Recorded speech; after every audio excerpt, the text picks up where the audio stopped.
अस्सलाम वालेकुम वीवर्स। आज मैं आपको ऐसी टिप बताऊंगा जिससे कि जो फ्रीज़र में रखा हुआ गोश्त होता है वो मिनटों में आप उसको खोल सकते हैं।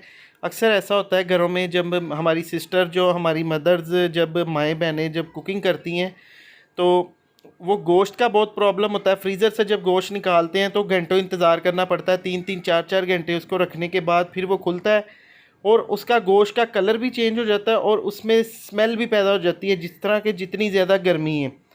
तो आज मैं आपको इंतहाई आसान तरीका बताऊंगा जैसे कि आप मिनटों में इसको खोल सकते हैं। सबसे पहले देखिए, मैंने फ्रीज़र से एक गोश्त की पैकेट निकाला है।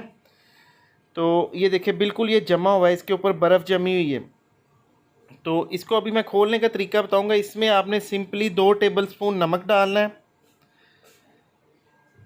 ये देखिए 2 टेबल स्पून आपने इसमें नमक डालना है और इसके अंदर आपने अगली जो चीज़ डालनी है, आपने इसमें पानी डालना है। पानी के साथ आपने इसको फिल कर देना है।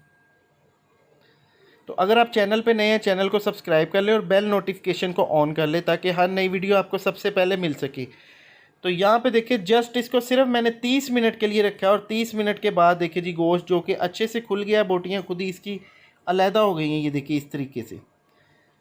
तो अभी मैं इसको एक प्लेट में निकाल लूँगा। तो इस तरीके से आप गोश्त को आसानी से खोल सकते हैं। अगर वो बीफ है, मटन है या चिकन है, कोई भी गोश्त है, उसको आप सिर्फ़ और सिर्फ 30 मिनट में खोल सकते हैं। उसमें 1 मिनट भी एक्स्ट्रा नहीं लगेगा।